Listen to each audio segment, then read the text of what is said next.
लगता है कि आपने बयान पे कायम है, क्योंकि मुफ्ती जो है वो परेशान हैरान भी है। देखिए, हिजबुल्लाह चीफ के मौत पर महबूबा मुफ्ती मातम मना रही हैं और अपना चुनाव प्रचार अभियान बंद कर रही हैं। और जब बॉर्डर पर जवान शहीद होते हैं तब क्यों नहीं दुखी होती हैं? तब क्यों नहीं चुनाव प्रचार अभियान बंद कर देती हैं? देश के सैनिकों की शहादत पर उनको दुख नहीं होता है?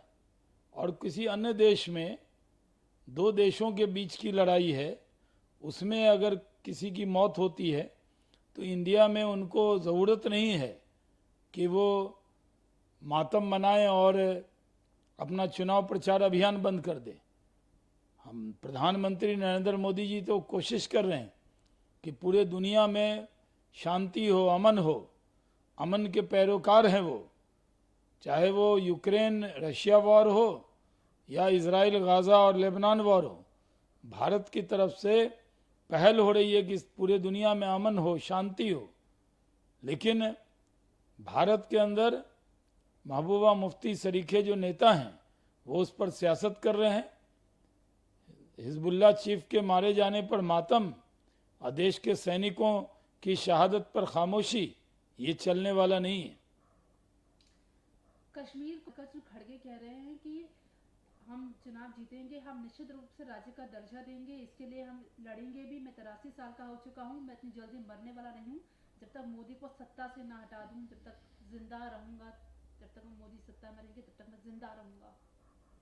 नहीं, मोदी जी तो सत्ता में रहेंगे और मैं चाहूँगा कि खड़गे साहब को खुदा 100 साल की उम्र दे, ताकि 100 साल तक वो मोदी जी को प्रधानमंत्री के रूप में, जब वो अपना जीवन का 100वां साल पूरा करें तो नरेंद्र मोदी जी को प्रधानमंत्री के रूप में वो देखें, लंबी उम्र हो उनकी।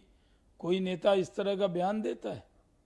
एक जिम्मेदार पार्टी के अध्यक्ष जो बीमार हुए तो हम सबकी को जानकर दुख हुआ कि वो बीमार हुए, लेकिन वो कह रहे हैं कि मैं तब तक नहीं मरूंगा जब तक मोदी को नहीं हटाऊंगा। तो खड़गे साहब, आपको 100 साल की उम्र पानी पड़ेगी और हम भी दुआ करेंगे कि आप 100 साल जिएं और मोदी जी को प्रधानमंत्री के तौर पर देखते रहें। वो आगे कह रहे हैं कि चुनाव करवा सकती थी लेकिन चुनाव नहीं करवाए 1 से 2 साल पहले भी। आप लेफ्टिनेंट गवर्नर के माध्यम से कश्मीर को कंट्रोल करने की कोशिश करना चाह रहे थे। देखिए, जम्मू कश्मीर में जो आज अमन अमान है, शांति है, डेवलपमेंट हुआ है, टेररिज्म ख़त्म हुआ है, टूरिज्म बढ़ा है।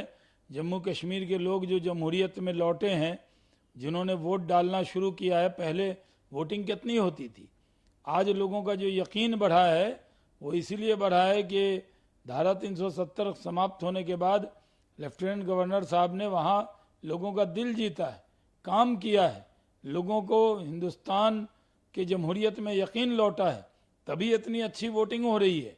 इसलिए सही वक्त पे ही चुनाव हो रहा है, जिस वक्त होना चाहिए उसी वक्त हो रहा है। आप कह रहे हैं कि दावा कर रहे हैं मैं हरियाणा का बेटा हूं, पर वो ये आगे कह रहे हैं कि तिहाड़ जेल में उनके साथ कई सारी यातनाएं हुई हैं।